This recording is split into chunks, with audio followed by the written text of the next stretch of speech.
الرجيم بسم الله الرحمن الرحيم السلام عليكم ورحمة الله وبركاته الفاتحة أعوذ بالله من الشيطان بسم الله الرحمن الرحيم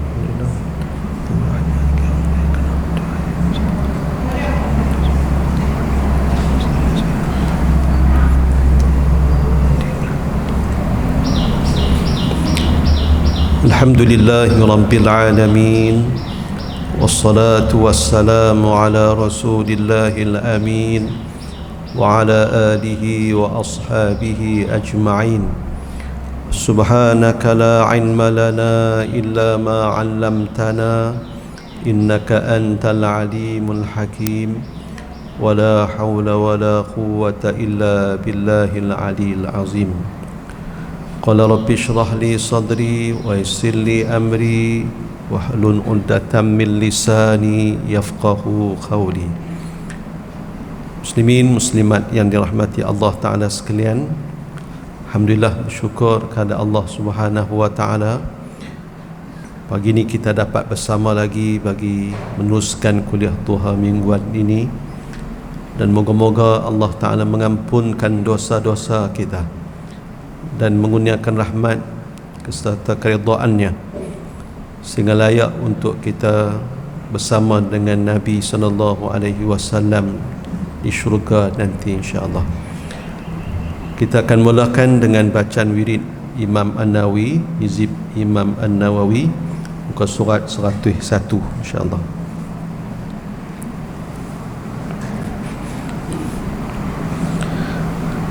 Bismillahirrahmanirrahim.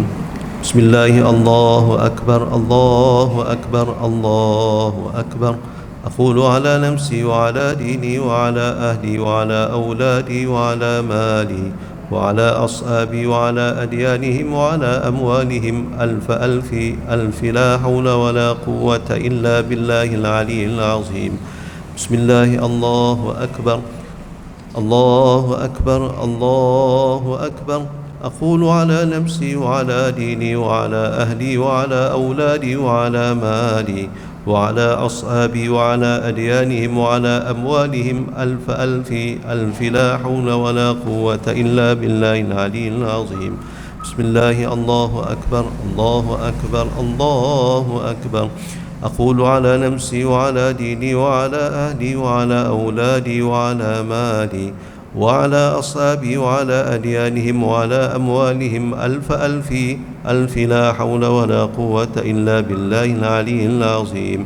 بسم الله وبالله ومن الله وإلى الله وعلى الله وفي الله ولا حول ولا قوة إلا بالله العلي العظيم. بسم الله على ديني وعلى نفسي، بسم الله على مالي وعلى أهلي وعلى أولادي وعلى أصحابي، بسم الله على كل شيء أعطانيه ربي. بسم الله رب السماوات السبع ورب الأرضين السبع ورب العرش العظيم. بسم الله الذي لا يضر مع اسمه شيء في الأرض ولا في السماء وهو السميع العليم. بسم الله الذي لا يضر مع اسمه شيء في الأرض ولا في السماء وهو السميع العليم. بسم الله الذي لا يضر مع اسمه شيء في الأرض ولا في السماء وهو السميع العليم. بسم الله غير الأسماء في الأرض وفي السماء. بسم الله أفتتي وبي أختتم. الله الله الله ربي لا أشرك به أحدا. الله الله الله لا إله إلا هو. الله الله الله عز وجل وأكبر مما أخاف وأحزن. بسم الله غير الأسماء في الأرض وفي السماء. بسم الله أفتتي وبه أختتم. الله الله الله ربي لا أشرك به أحدا. الله الله الله لا إله إلا هو. الله الله الله عز وجل وأكبر مما أخاف وأحزن. بسم الله غير الأسماء في الأرض وفي السماء. بسم الله أفتتي وبه أختتم. الله الله الله ربي لا أشرك به أحدا. الله الله الله لا إله إلا هو الله الله الله عز وجل وأكبر ما أخاف وأحذر اللهم إني أعوذ بك من شر نفسي ومن شر غيري ومن شر ما خلق ربي بك اللهم أحترز منهم وبك اللهم أدرأ في نهورهم وبك اللهم أعوذ من شرورهم واستكفيك إياهم وأقدم بين يدي وأيديهم وأيدي من آطت عنايتي وشملت وياطتي بسم الله الرحمن الرحيم قل هو الله أحد الله الصمد لم يلد ولم يولد ولم يكن له كفوا أحد بسم الله الرحمن الرحيم قل هو الله أحد الله الصمد لم يلد ولم يولد ولم يكن له كفوا أحد بسم الله الرحمن الرحيم قل هو الله أحد الله الصمد لم يلد ولم يولد ولم يكن له كفوا أحد مثل ذلك عن يميني وأيمانهم ومثل ذلك عن شمالي وعن شمائلهم ومثل ذلك أمامي وأمامهم ومثل ذلك من خلفي ومن خلفهم ومثل ذلك من فوقي ومن فوقهم ومثل ذلك من تحتي ومن تحتهم مثل ذلك معيت بي وبهم وبما أطنابي اللهم إني أسألك لي ولهم من خيرك بخيرك الذي لا يملك غيرك اللهم اجعلني وإياهم في حفظك وعياذك وعبادك وعيالك وجوارك وأمنك وأمانتك وحزبك وحرزك وكنفك وسترك ولطفك من كل شيطان وسلطان وإنس وجان وباغ وحاسد وسبع وعية وأكرم ومن شر كل دابة أنت آخذ بناصيتها إن ربي على صراط مستقيم حسبي الرب من المربوبين حسبي الخالق من المخلوقين حسبي الرازق من المرزوقين حسبي الساتر من المستورين حسبي الناصر من المنصورين حسبي القاهر من المقهورين حسبي الذي هو حسبي حسبي من لم يزل حسبي حسبي الله ونعم الوكيل حسبي الله من جميع خلقه إن ولي الله الذي نزل الكتاب وهو يتولى الصالحين وإذا قرأت القرآن جعلنا بينك وبين الذين لا يؤمنون بالآخرة حجابا مستورا وجعلنا على قلوبهم أكنة أن يفقهوا وفي آذانهم وقرا وإذا ذكرت ربك في القرآن وحده ولوا على أدبارهم نفورا فإن تولوا فقل حسبي الله لا إله إلا هو عليه توكلت ورب العرش العظيم فإن تولوا فقل حسبي الله لا إله إلا هو عليه توكلت ورب العرش العظيم فإن تولوا فقل حسبي الله لا إله إلا هو عليه توكلت ورب العرش العظيم فإن تولوا فقل حسبي الله لا إله إلا هو عليه توكلت ورب العرش العظيم فإن تولوا فقل حسبي الله لا إله إلا هو عليه توكلت ورب العرش العظيم فإن تولوا فقل حسبي الله لا إله إلا هو عليه توكلت ورب العرش العظيم فإن تولوا فقل حسبي الله لا إله إلا هو عليه توكلت ورب العرش العظيم ولا حول ولا قوة إلا بالله العلي العظيم وصلى الله على سيدنا محمد النبي الأمي وعلى آله وصحبه وسلم.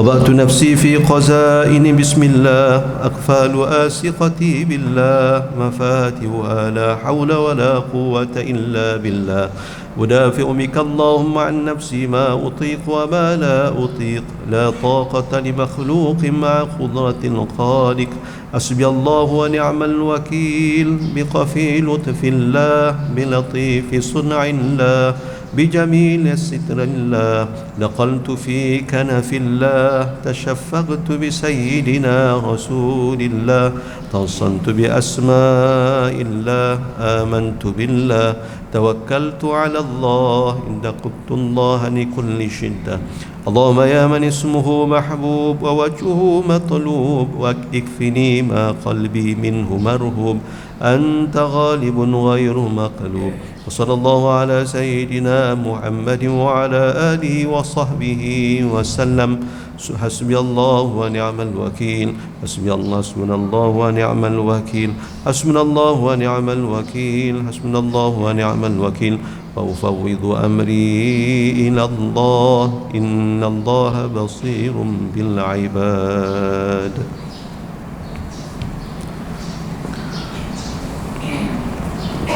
Muslimin muslimat mati sekalian, kita akan sambung tafsir Nurul Ihsan pada muka surat 291 baris kedua daripada atas.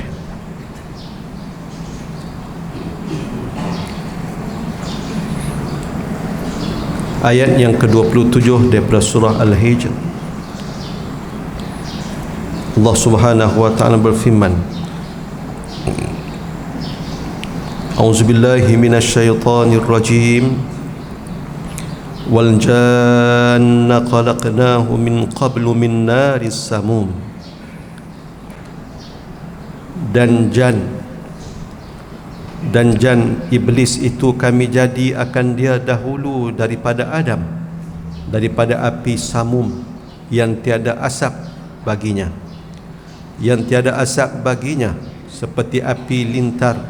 Dan ada pada jin itu muslimin dan kafir, makan dan minum, mati seperti anak Adam. Adapun syaitan, tiada pada mereka itu muslimin, mereka itu anak cucu iblis, tiada mati melainkan apabila mati iblis. Muslimin muslimat mati sekalian, ayat ni kita bicara dah pada minggu lepas sikit.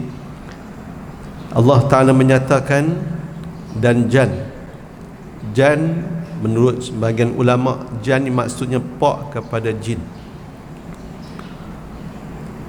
Dan jan ataupun jin itu kami jadikannya sebelum daripada Adam, di mana dia dijadikan daripada api yang sangat panas. Naris samum ni maksudnya api yang sangat panas, tak ada asap, sangat panas. Tidak ada daripada ayat Quran dan hadis Nabi yang menyebut jarak ataupun perbezaan masa senggang antara Allah jadikan jin dengan Nabi Adam, jarak dia berapa tahun beza.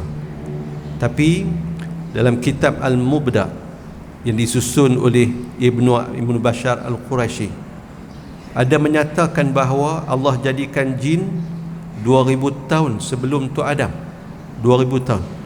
Dan pendapat kedua menyatakan bahawa Allah jadikan 40 tahun dulu jin, lepas tu barulah Allah jadikan Adam alaihissalam. Maknanya jin lebih dahulu Allah jadikan daripada manusia. Cuma jarak beza waktu tu tidak ada dalil yang boleh dibuktikan kata 2000 tahun, 40 tahun, tak ada. Allah jadikan daripada api. Khuliqatil malaikatu min nur, dijadikan malaikat daripada cahaya. Wa khuliqatil jin wa khuliqatil jan min nar, dan dijadikan jan itu daripada api. Manusia Allah jadikan macam yang kita maklumi. Allah jadikan daripada api bukan satu bentuk kemuliaan, sebagaimana kita bicara pada minggu lepas. Nak banding tanah dengan api, tanah lebih bermanfaat, lebih berfaedah daripada api sebenarnya. Sifat tanah, dia menumbuhkan, menghidupkan, berbeza dengan api, menghangui dan juga mematikan. Jadi di sudut kejadian, manusia dijadikan daripada tanah lebih berfaedah daripada api. Tuan-tuan muslimin muslimat, Allah jadikan jan satu istilah. Jin ni yang terkandung di dalam tu iblis syaitan pun dalam kalangan jin.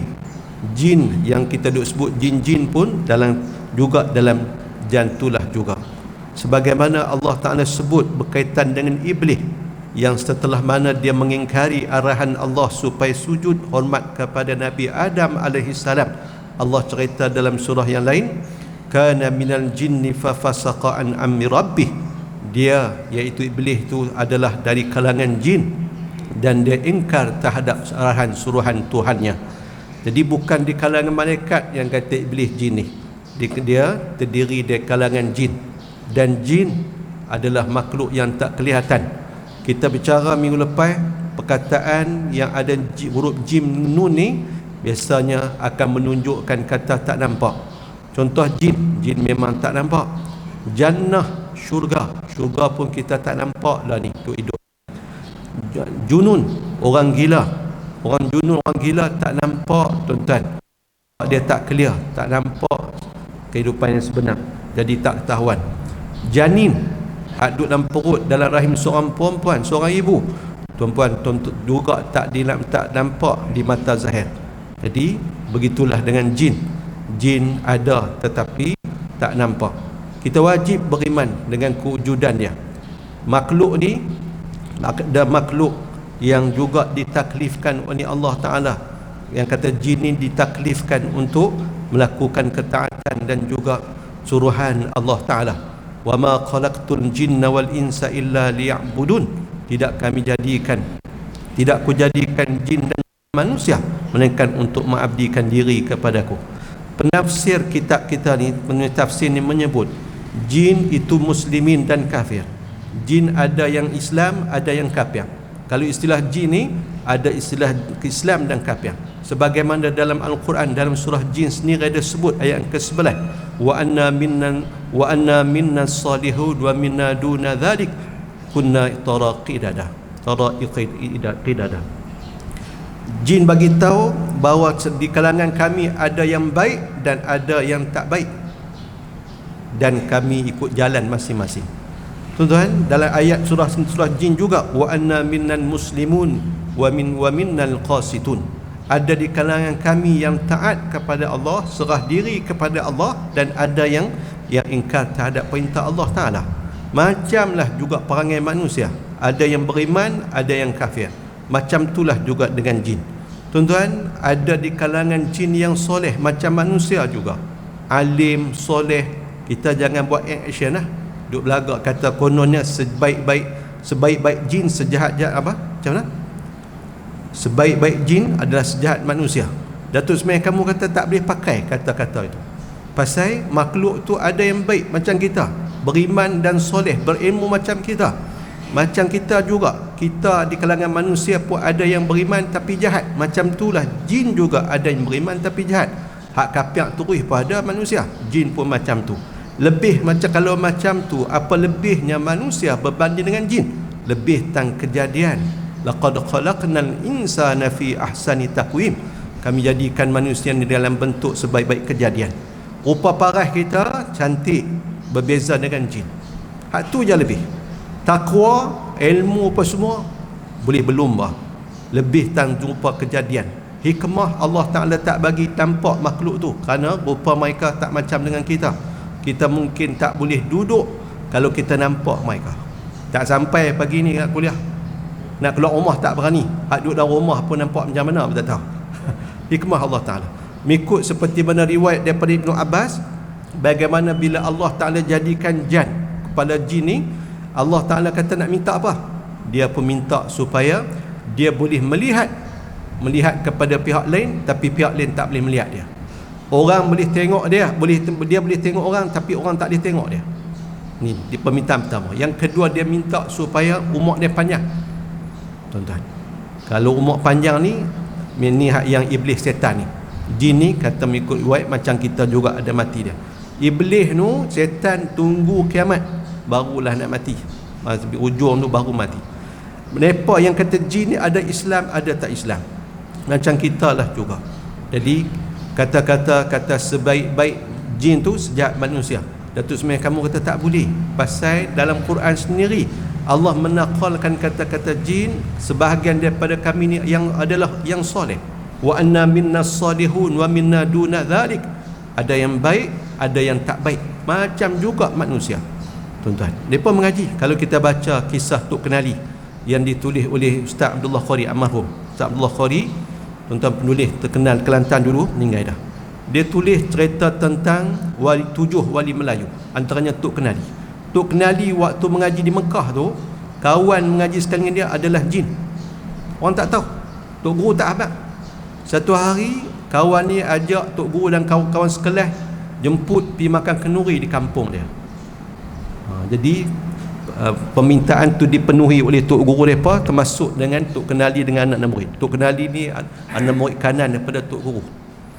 Jadi bila pergi makan kenduri, bila nak balik tu, kawan ni, tuan kenduri ni bagi hadiah, bagi satu bungkus tiap-tiap kat Tok Guru, kat kawan-kawan dia bagi, dan pesan jangan buka barang hak dia bagi ni melainkan bila dah sampai balik tempat duduk masing-masing. Jadi dalam perjalanan balik tu, yang tak buka tengok ni hanyalah Tok Guru dengan Tok Kenali je. Kawan-kawan lain tak sabar. Apa dia kawan ni kita bagi hadiah ni? buka tengah jalan, buka ketui batu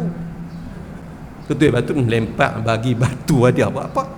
Tapi Tok Kenali dengan Tok Guru dia tak buka, balik sampai rumah baru buka ketui mai. Tok Kenali, kalau kita baca kisah dia, dia mengajak banyak, jumpa masalah yang berat, masalah yang dia tak tahu nak bagi jawapan. Tok Kenali ni dia akan beralih belakang, dia macam sembang, macam dengar, macam dapat jawapan. Lepas tu dia akan beralih balik kat anak murid, jawapan dia macam ni. Dia sembang dengan siapa? Tuan-tuan, jadi makhluk-makhluk ni ada dengan kita, kita tak nampak, dan mereka ada yang baik, ada yang tak baik, macam juga dengan kita, tuan-tuan muslimin muslimat. Ada Islam, ada yang tak Islam. Macam rumah kita, Nabi sebut dalam hadis yang diriwayatkan oleh Imam Muslim, tiap-tiap rumah kita orang Islam ni ada makhluk tu atas bumbung. Nabi pesan nak masuk rumah bagi salam, dan mereka beredak dulu. Bila kita tak ada, mereka akan turun masuk dalam rumah kita dan beredak dulu. Kita bagi salam. Bahkan kita berkongsi sebelum ni, berdasarkan apa yang Nabi bagi tahu kepada seorang sahabat yang mengadu kata miskin sangat dia, nak bagi murah rezeki, Nabi suruh baca, bagi salam, masuk rumah tu baca qul huwallah 3 kali, dan sahabat tu jadi kaya, melimpah kepada sahabat jiran-jiran dia sekali, dan beredar. Nabi kata bila nak makan baca bismillah. Pasal apa? Dan makhluk tu, makhluk yang ada menumpang di rumah kita tu beredar. Dia ada keliling kita, bahkan jumlah mereka lebih banyak daripada kita, cuma kita tak nampak. Datuk Hondin, saya ingat sampai kelah dalam satu program tertutup, Datuk Hondin kata Sayyidina Ammar, riwayat hadis yang diriwayatkan daripada Sayyidina Ammar bin Yasir. Sayyidina Ammar kata dia dengan beberapa orang sahabat duduk dalam masjid dengan Nabi. Tiba-tiba di pintu masjid nampak seorang tua yang bongkok ni, mana dia dagu di lutut, bongkok sungguh. Pipi dia ni meleweh ni, pek tanah. Punya tua sungguh, pipi ni, daging ni meleweh, panjang, pek tanah. Oi, dia tak pernah tengok orang macam tu. Tuan-tuan, dia seolah macam menagih simpati daripada Nabi, keadaan dia. Nabi tak layan, Nabi buat syarat macam tu, macam rambut ni. Seperti dia. Lepas dia tak ada dah, tak nampak dah, Nabi tanya, tahu tak siapa? Tuan-tuan, Sayyidina Ammar dan sahabat-sahabat kata tak tahu Rasulullah. Tu iblis. Nabi kata iblis mai minta tolong kat Nabi, tolong doa supaya dia kembali muda. Iblis ni memang dia akan jadi kembali muda, macam hadis yang seperti mana Ibnu Abbas sebut tadi, permintaan ketiga iblis kepada Allah, dia sentiasa muda sampai dia mati. Tuan-tuan, bila tua sangat dia akan kembali muda. Datuk Hondin kata saya pernah melihat ni makhluk ni rupa macam yang Sayyidina Ammar cerita di Mekah. Datuk Hondin kata makhluk ni boleh dilihat bila mana dia menyerupai bentuk lain. Rupa bentuk asal tu kita tak boleh nampak, Tapi bila dia merupa bentuk lain, kita makhluk ni boleh nampak. Budak-budak boleh nampak. Kalau budak-budak boleh nampak, orang tua tak nampak. Tuan-tuan, orang tua pun boleh nampak bila Allah Ta'ala izinkan. Dia main dalam bentuk-bentuk ni. Ada tok guru di Malaysia kita ni mengajar di Kedah, saya tak ingat nama tok guru. Ada seorang anak murid tu sampai kelar duk ada lagi. Tok kawan ni pun, anak murid ni pun tua dah dan duk mengajar di kampung. Dia cerita pengalaman dia, ustaz ni cerita pernah sekali dia pergi rumah tok guru tu dia duk sorang-sorang. Tok guru tak mengajar, duk sengat. Dia nak tanya tok guru tak berani. Tiba-tiba ribut mai, angin kuat sungguh, ribut. Elok habis ribut, dia dengar macam ramai orang mai masuk rumah tok guru tu, mai duduk dan mandi, rasa macam ramai tapi tak nampak. Tok guru hak duk tunggu tadi buka kitab, baru mula baca kitab, baru mengajar. Habis mengajar apa semua, tutup, dia rasa hak ramai tadi macam turun pi. Bila tanya tok guru kata jin Islam mai mengaji. Mengaji. Macam di Indonesia dulu Kiai Ishaqi. Kiai Ishaqi ni sempena nama Sunat Ampel. Saya pernah cerita Habib Quraisy Baharun. Habib Quraisy Baharun ni pernah main Malaysia, pernah main di masjid lagu masjid apa tu? Kilang apa? Perwaja. Pernah main bagi kuliah. Ada pelajar Uni Syam pelajar ni, dia ni baru putih cinta. Jadi kepala duk serabut, hati duk serabut pergi dengar kuliah Habib Quraisy Baharun. Bila orang pakat salam, beratuk pakat salam, nak salam dengan Habib Quraisy Baharun ni, sampai datang dia, Habib Quraisy Baharun kata, bunga bukan sekuntum. Tu dia baca ambil hati ni. Bukan dia habaq kata saya putus cinta lah, apa tak habaq. Habaq dia tegur, bunga bukan sekuntum. Habib Quraisy Baharun ni, saya dengar video dia cerita pengalaman dia singgah tidur di pondok pesantren Kiai Allahumma salli Muhammad, lupa ni, hujung di Ishaqi. Tengah duk tidur tengah malam sedap-sedap, tiba-tiba Tok Kiai mai gerak, Habib gerak, jom ikut saya. Dia pun taat patuh kat tok guru ni, bangkit pi mai cuci diri, bersih apa semua, wuduk apa, ikut pi tengok ada seorang sahabat pembantu khadam pada tok guru ni duk urus. Tok guru rupanya akan macam ada majlis di tempat kuliah biasa di pondok tu, kawasan besar, tapi siapa pun tak gelap je, samak-samak je cahaya jauh-jauh mai masuk, tak nampak orang pun, tak ada siapa, ada program apa. Tunggu lepas tu tok guru pun sampai. Tok guru pergi duduk di kursi, di meja dia duduk tempat kuliah biasa. Habib Azim Baharun ni pun duduk tunggu. Tok guru ni nak mengajar siapa? Ngajak siapa ni, tak ada orang pun, dah lah suasana dalam keadaan samak-samak ni. Tuan-tuan, bila Kiai Osman Ishaqi, kalau tak salah, Kiai mula baca kitab, baca dan syarah kitab tu, kata Habib Quraisy Baharun, saya tak faham dia guna bahasa apa ni, tak faham. Lepas daripada tu, tiba-tiba dia baru nampak hak duduk dalam majlis, hak tok guru duk majak siapa, tengok ada telinga panjang, ada leher panjang, kepala nak lari tak berani.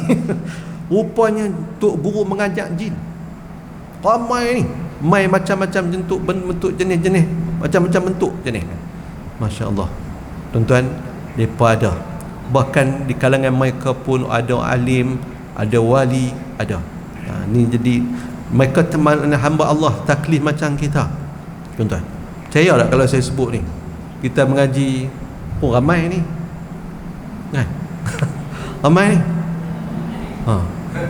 Pengalaman saya dulu bila sembang, depa kenal tuan-tuan ni saya duduk mengaji di sini lama, tempat ni lama mengaji. Kita tahu macam mana kami duduk sini lama dah.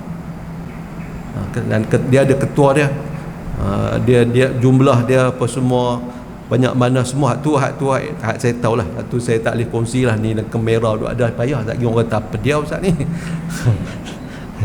Tapi jangan takut, insya-Allah duk di mai balai Islam ni, insya-Allah tak ada masalah apa. Jadi makhluk tu ada hak baik, ada jahat. Contoh zaman Nabi Sayyidina Abu Hurairah, Nabi amanah pergi jaga Baitul Mal, pergi jaga tempat store simpanan barang. Sayyidina Abu Hurairah pun pergi jaga. Dia akan dalam gaduh tengok ada satu hamba Allah mai curi barang hak dia Sayyidina Abu Hurairah kena jaga. Dia pun tangkap. Hamba Allah tu kata, tolonglah lepas. Aku tak buat dah, aku tak mai balik dah. Kali ni aku tak baik dah ulang perbuatan ni. Sayyidina Abu Hurairah pun jadi kesian lepas. Esok lepas subuh Sayyidina Abu Hurairah pun cerita kat Nabi. Nabi kata dia akan mai lagi. Sayyidina Abu Hurairah pun yakin hak Nabi habaq kata dia mai, mesti makhluk kawan hamba Allah tu mai. Dia tak tahu siapa lagi. Malam kedua dia tunggu mai sungguh. Hang ni habaq malam kemarin janji tak mau mai, ni mai juga. Dak. Kali ni last ni aku tak buat, aku tak mai dah. Tolonglah. Kan? Aku ni perlu sungguh barang ni. Pujuk-pujuk Sayyidina Abu Hurairah pun jadi kesian lepas ni. Nah, dia pun cerita esok pagi kat Nabi. Nabi kata dia akan mai. Dia akan mai lagi. Sayyidina Abu Hurairah kata dia mai kali ni aku tak lepas dah. Muhum. Tengok malam ketiga mai. Sungguh Sayyidina Abu Hurairah pegang dia, tangkap dia. Makhluk aku tak lepas dia, aku tak percaya dah kan. Dia kata mau dah aku bagi ke hang satu ilmu yang boleh terhindar daripada diganggu oleh makhluk jin ni. Dia dengar itu, okey boleh kau ni nak lepas. Apa dia ilmu tu, amalan tu? Baca ayat kursi, dia kata. Dan Wairah pelepas dia. Esok tuan-tuan bila cerita kat Nabi kata betul tapi dia bohong. Betul hak dia sebut kata ayat kursi tu boleh hindar daripada gangguan makhluk halui, betul. Tapi dia bohong kata tak mai tu dia bohong. Dia mesti mai pula lepas ni. Sayyidina Abu Sa'id Al-Khudri tuan-tuan pun pernah ada pengalaman macam tu. Rumah dia ada tempat simpan barang pun macam tu juga. Tangkap tuan-tuan. Tadi semalam saya balik lewat, saya tengok ada kawan hantar. Ada satu gambar. Dia bukan macam serigala. Telinga, muka ni mana macam orang, tangan pun macam orang. Gambar ni ditangkap, dijeli kat Gua Usang, dijeli. Waktu malam kereta tu jalan slow. Saya ni wallah mungkin ada yang dengar dah, tapi cerita ni mungkin malam kemarin ataupun 2 hari 2 ni. Lalu di kawasan tu malam kereta tu jalan slow, jadi hak duduk penumpang duduk kerusi belakang ni dapat sempat ambil gambar. Dan gambar macam makhluk serigala, tapi rupa tu nak macam orang. Tangan pun gaya pun macam orang, telinga pun pelik tak macam dengan serigala. Macam-macam. Manusia pun macam-macam, binatang pun macam-macam, jin pun ada macam-macam. Jadi ada Islam, ada kafir. Tapi kalau sebut kata syaitan, sebut kata iblis, tak ada hak beriman. Memang kafir dan memang jahat sungguh. Tak ada istilah yang kata baik. Tidak ada yang beriman bila disebut syaitan dan juga iblis. Bahkan manusia ni bila dia nak gambar kata orang tu teruk, dia kata, oi setan. Kalau ni marah, ai setan. Orang Arab pun guna. Macam Sayyidina Umar bila naik atas kuda, tiba-tiba kuda tu tak tenang, duk nak loncat, duk bergerak. Sayyidina Umar kata hampa pening aku atas setan ni. Orang Arab pun guna istilah setan untuk tak kira, bukan kata makhluk halus dah, bahkan kepada manusia dan juga binatang yang tak dengar cakap. Kita pun kalau marah ke orang tak dengar cakap, macam setan. Oi setan. Itu. Allah Taala sebut, wa kadzalika ja'alna likulli nabiyyin aduwan syayatinal insi wal jin. Demikianlah kami jadikan bagi setiap nabi itu ada musuh, iaitu syaitan yang terdiri daripada manusia dan juga jin. Jadi syaitan ni ada, manusia pun ada, jin pun ada. Hak jenis ketegak tu maksud syaitan. Allah Ta'ala jadikan daripada api. Khususnya ayat yang ke-28,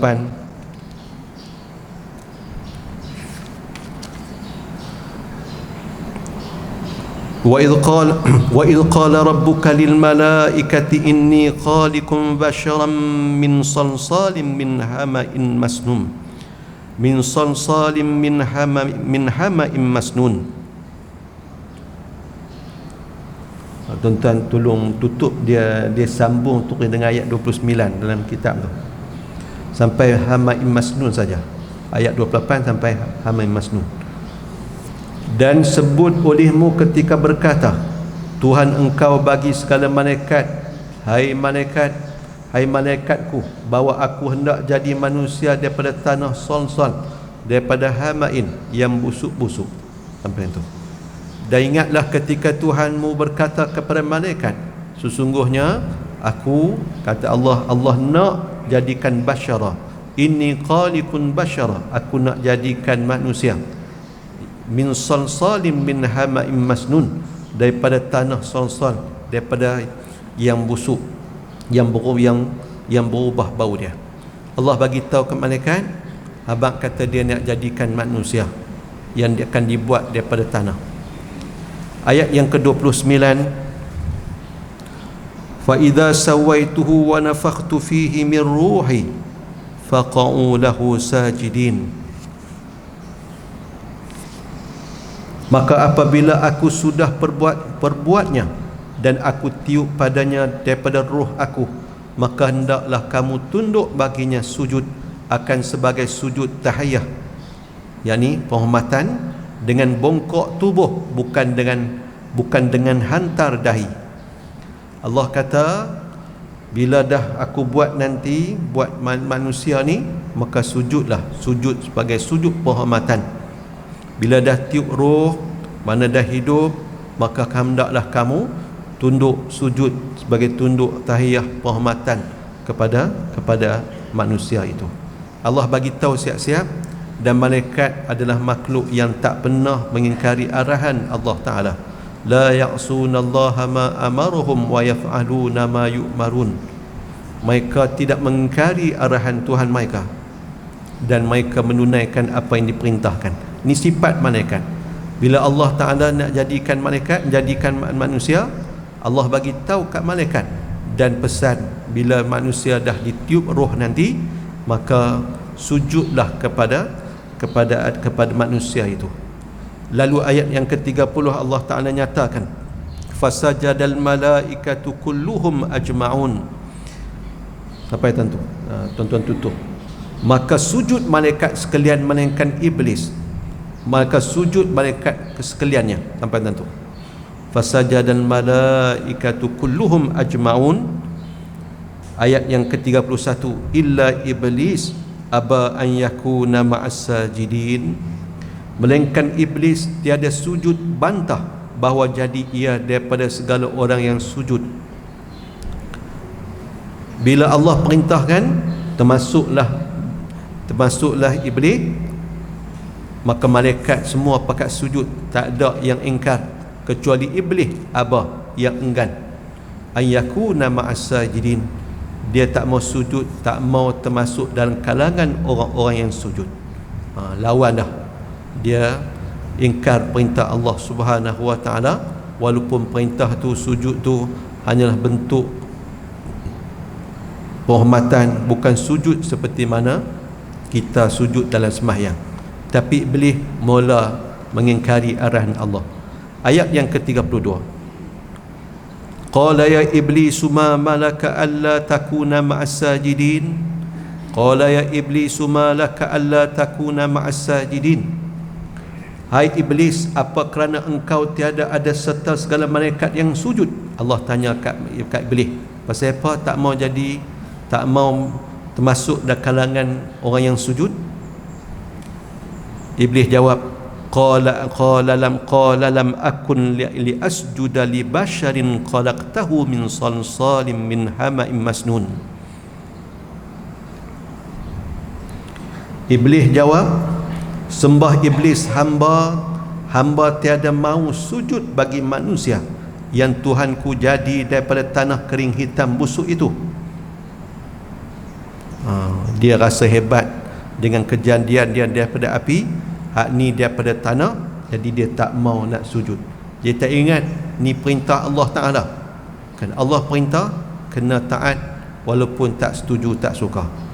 Jadi muslimin muslimat, sujud ni seperti mana kita bercara sebelum ni, ulama bertanya, adakah sujud yang dilakukan oleh malaikat kepada Nabi Adam alaihissalam nak banding dengan selawat kepada Nabi Muhammad sallallahu alaihi wasallam, mana yang lebih mulia antara sujud seperti yang dilakukan oleh malaikat kepada Nabi Adam dengan selawat kepada Nabi sallallahu alaihi wasallam?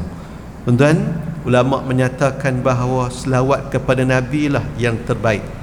Pasal apa terbaik?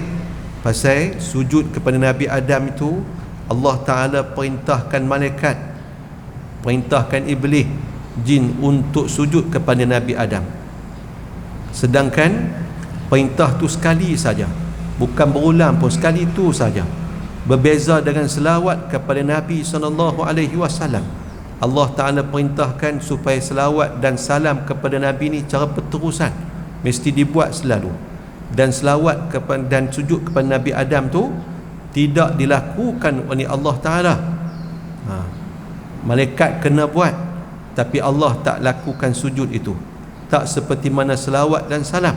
Allah Ta'ala berfirman, innallaha wa malaikatahu yusalluna 'alan nabi ya ayyuhalladzina amanu sallu 'alaihi wa sallimu taslima. Mai bab selawat, Allah dengan malaikat pun ucap selawat kepada Nabi. Bukan sekali je, berterusan. Dan orang beriman juga disuruh, diperintahkan supaya ucap selawat dan salam kepada Nabi Muhammad sallallahu alaihi wasallam. Bukan sekali, berterusan. Mana selawat lebih mulia dan juga kedudukan Nabi Muhammad lebih tinggi nak banding dengan Nabi Adam alaihi salam. Dalam bab sujud ni, musliman, waktu paling dekat seorang hamba kepada Allah Ta'ala adalah waktu sujud. Waktu sujud, seperti mana hadis Nabi SAW bersabda, aqrabu ma yakunul abdu min rabbih wa huwa sajid fa aksiru fihi minad du'a. Waktu paling dekat seorang hamba dengan Tuhannya adalah ketika mana dia sujud, maka perbanyakkanlah ketika mana sujud tu dengan doa. Nabi suruh kita perbanyakkan doa ketika sujud. Kalau kita jadi tok imam, kita baca doa pendek lah, sikit je, pasal nak jaga makmum belakang. Tapi kalau kita sembahyang sunat, sembahyang sorang-sorang, panjang mana nak baca doa dalam bahasa Arab lah. Kalau tak boleh bahasa Arab, bahasa Melayu, tapi dalam hati. Lama mana nak sujud, sujudlah tuan-tuan. Ketika mana kita sorang-sorang sembahyang sunat contoh, tapi berimam kita kena jaga makmum. Tapi sujud adalah waktu paling dekat dengan Allah Ta'ala, mengadulah kepada Allah. Saya ingat antara apa yang dipesan oleh Ustaz Hasan Razak. Ustaz Hasan Razak masih ada, tapi uzur sangat-sangat dah di kulit. Ustaz Hasan Razak, Ustaz Hasan Razak kata dia kalau dia ada hajat, dia akan sembahyang hajat. Lepas tu sujud terakhir tu dia akan ulang dalam hati dia ataupun sebut di mulut. Kalau orang yang boleh sebut dalam bahasa Arab, sebut Allahumma hasil ma fi qalbi. Ya Allah, bagi berhasillah apa yang, bagi jadilah apa yang ada dalam hatiku. Apa yang kita niat ada dalam hati, apa yang kita nak tu bagi Allah bagi jadi sungguh. Kalau tak boleh bahasa Arab, sebut hati lah, ya Allah, bagilah berhasil apa yang ada dalam hati aku tu. Mana apa yang kita hajati. Dibaca sebanyak 40 kali, dia kata. 40 kali minta ke Allah dan sujud terakhir. Jadi sujud adalah amalan terbaik, termulia dalam sembahyang kita. Tuan-tuan, ada seorang sahabat Nabi iaitu Amr bin Salamah. Ada riwayat lain kata Rabi'ah bin Ka'ab.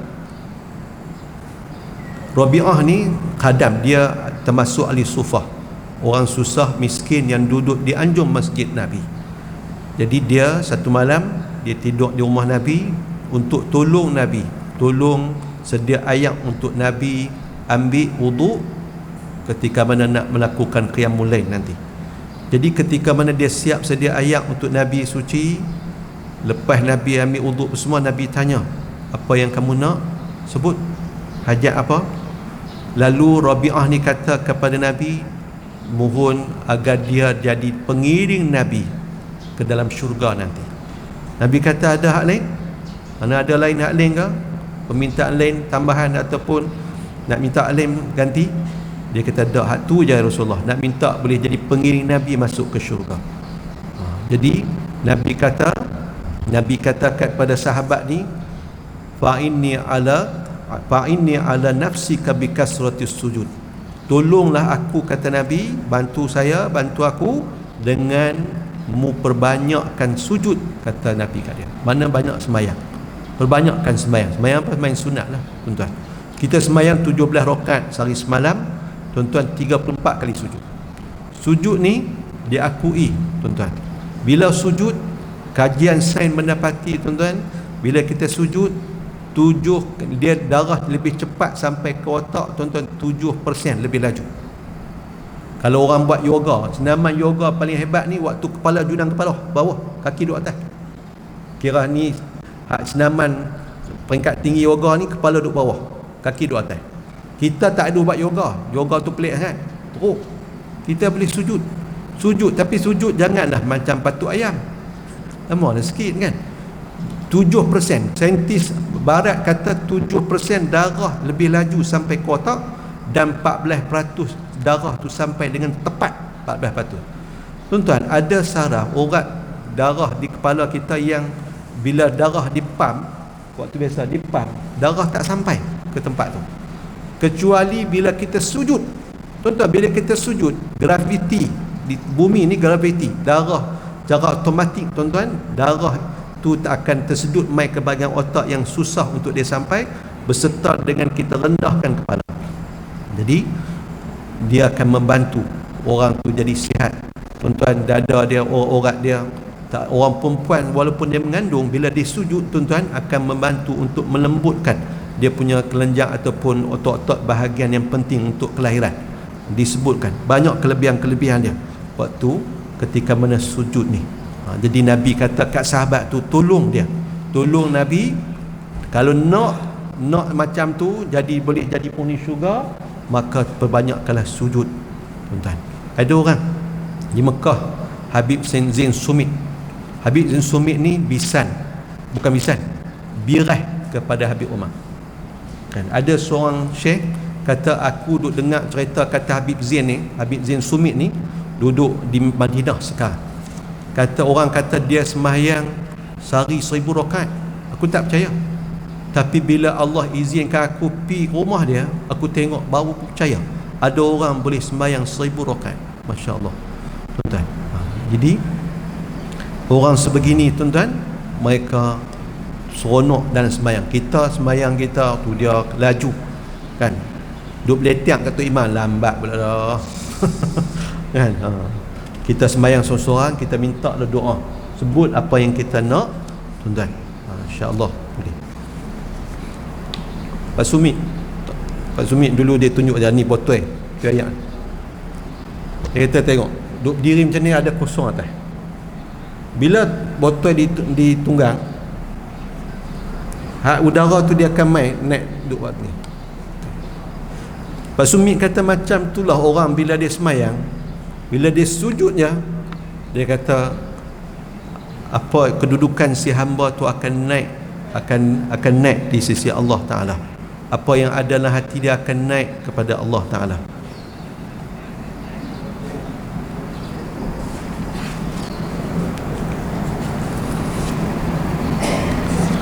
Iblis ingkar untuk sujud terhadap perintah Allah Ta'ala.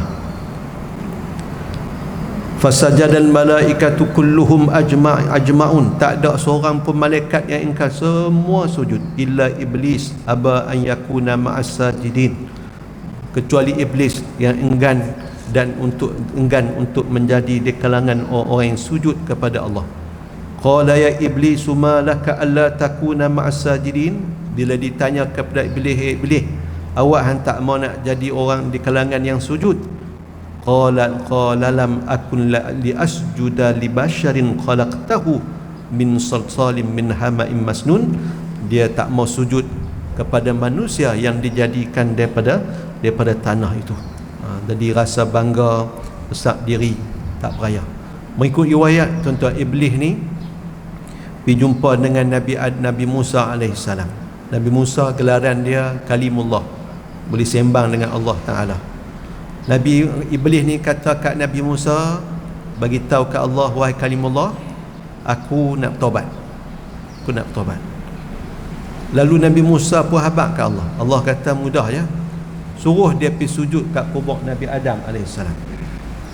Bila dibagi tahu kat Iblis kata, waktu dia hidup pun aku tak sujud, dia mati dah aku nak sujud. Duk belagak lagi, sombong lagi. Makhluk ni duk ada. Iblis ni ketua kepada makhluk jahat. Anak buah dia setan. Dia buat kerja.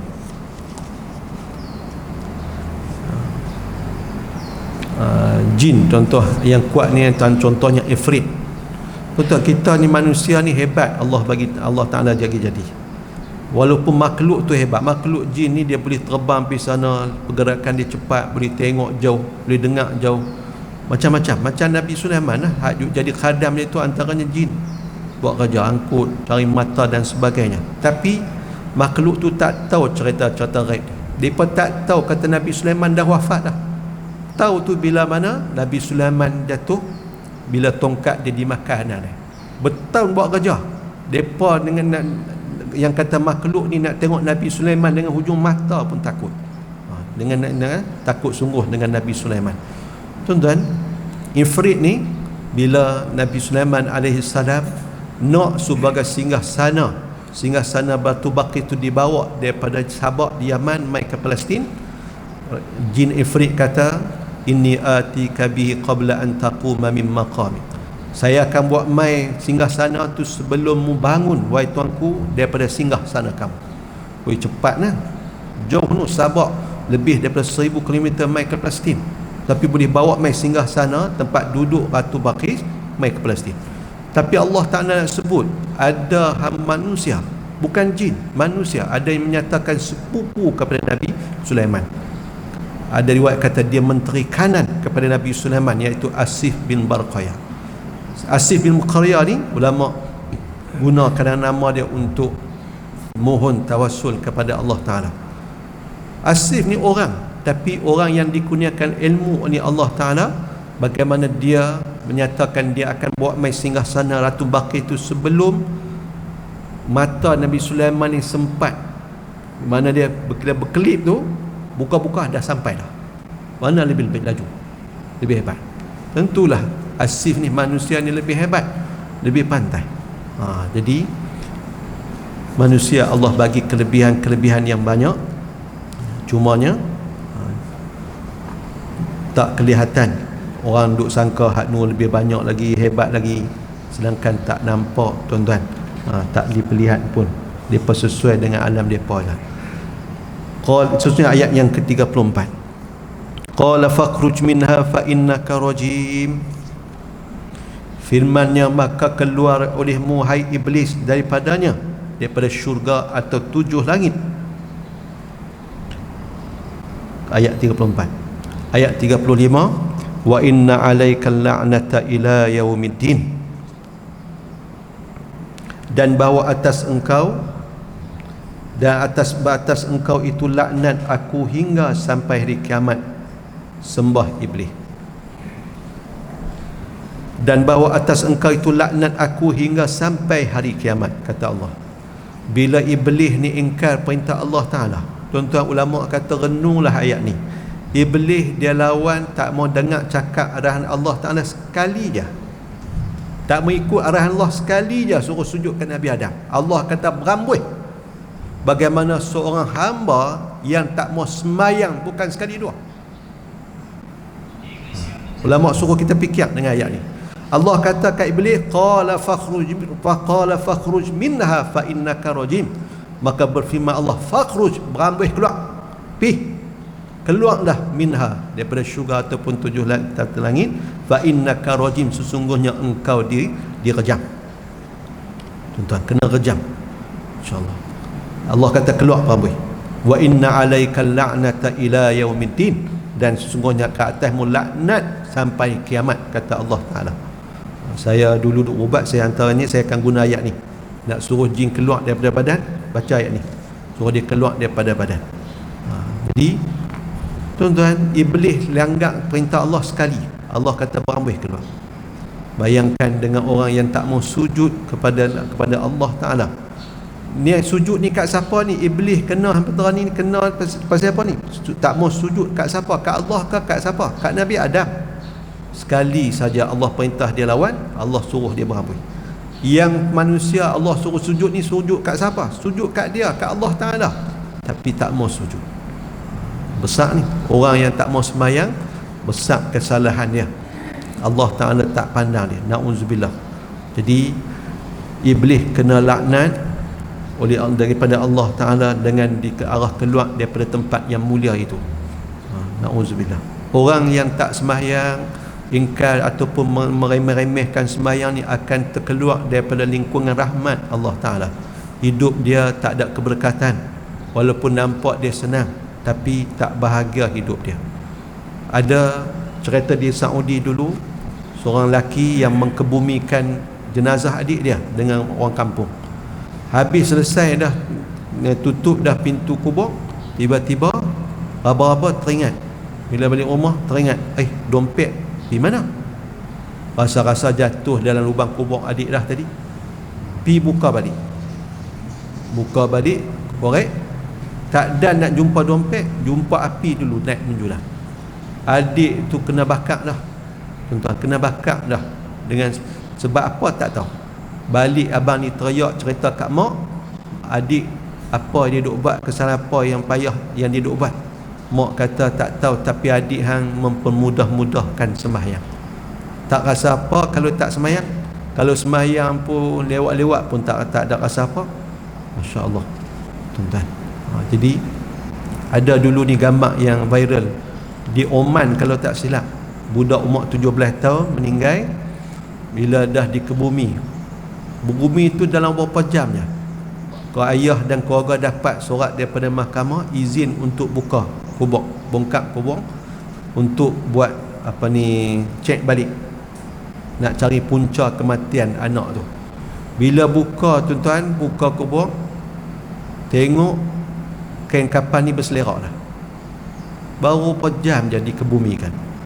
Tengok jasad si budak umur 17 ni lebam-lebam habis, daripada kepala sampai kaki lebam, pucat lesi, tapi badan biru habis, menunjukkan dia kena pukul dengan pukulan yang cukup teruk.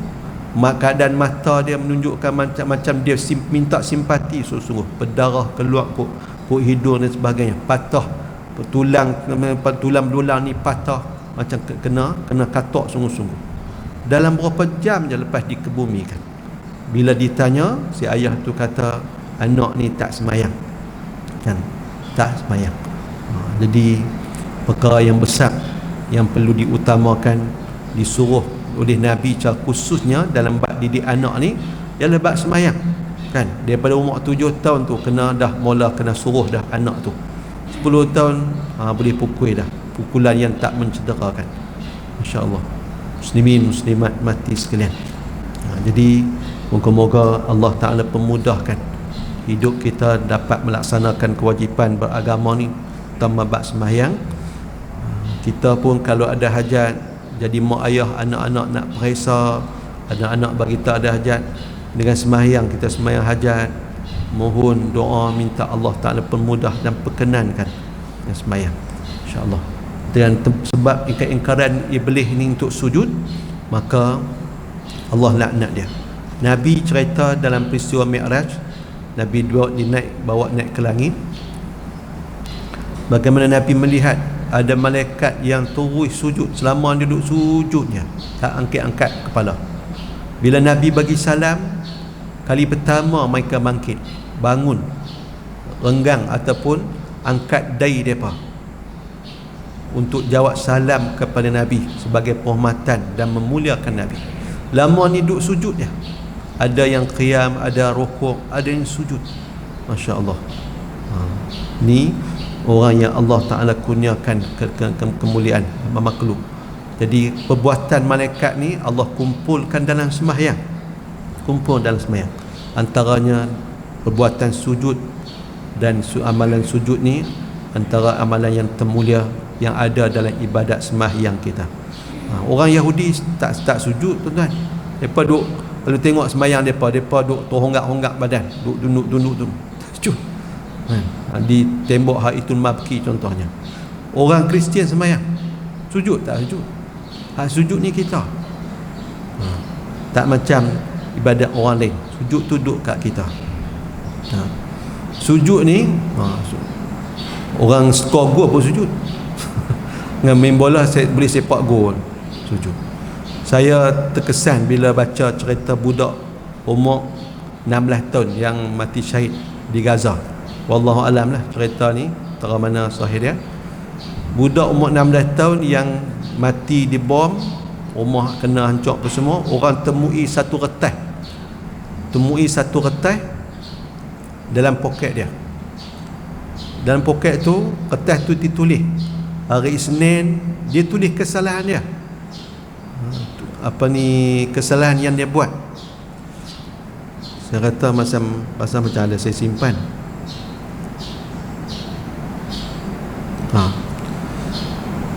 Dalam saku seluar seorang remaja umur 16 tahun yang syahid di bawah runtuhan, ditemukan buku cacitan yang tertulis dosa-dosa yang dilakukan pada minggu tersebut.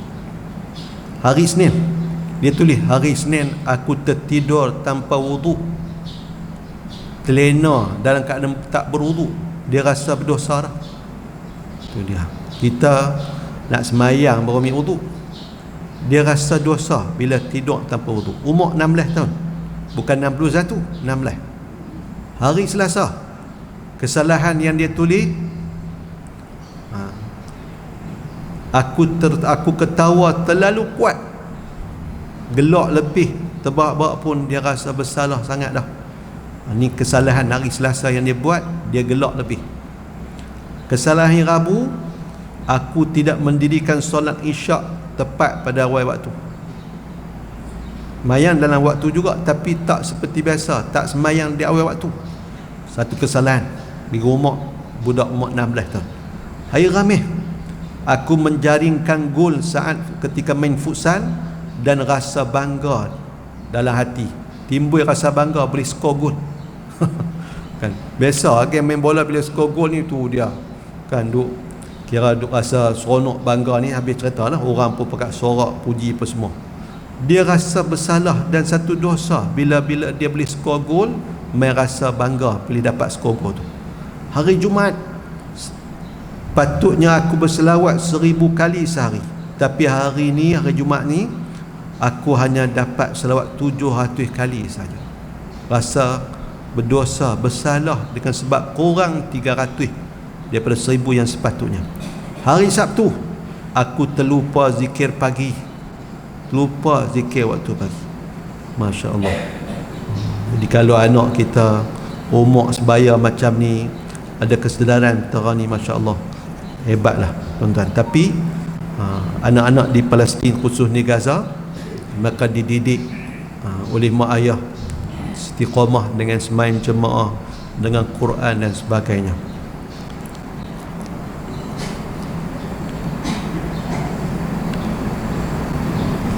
InsyaAllah kita akan sambung muslimat ayat seterusnya minggu depan. Dan Ustaz, saya tak main pagi ni. Saya tak sat baru teringat, duduk tengah kuliah baru teringat Ustaz Nasir pergi Mekah. Saya pergi Langkawi baru ni. Betul dia pahabat masa Ustaz Nasir pergi Mekah. Ustaz Nasir selalu dia pergi Mekah, dia pergi dengan HRG group, semai group, dia jadi mutaif mereka selalunya. Jadi tak sat baru teringat dia pergi umrah. Jadi kuliah kita pagi ni satu ni je. InsyaAllah minggu depan dengan Dr. Akli, insyaAllah. Sebelum kita pagi ni, Allah jadikan jin daripada api, dan Allah Ta'ala mengumumkan bahawa Dia akan menjadikan manusia. Pengumuman Allah tu, Allah bagi tahu kepada malaikat, dan setelah nanti bila mana ditiupkan roh, Allah Ta'ala suruh sujud sebagai penghormatan kepada Nabi Adam AS. Seluruh malaikat sujud mentaati Allah Ta'ala, kecuali Iblis yang tak mau sujud. Dan bila ditanya kenapa dia tak mau sujud, dia menyatakan macam mana dia nak sujud kepada manusia yang hanya dijadikan daripada tanah. Lalu Allah Ta'ala mengusir dia keluar daripada tempat tinggal syurga ataupun langit. Dan Allah Ta'ala, fa innaka rajim, engkau termasuk, engkau direjam, di kalangan yang direjam dan dikenakan laknat Allah sampailah hari kiamat nanti. Wallahu alam. Sama-sama kita akhiri dengan sedikit doa dan setelah itu dengan tasbih kafarah dan suratul Nas.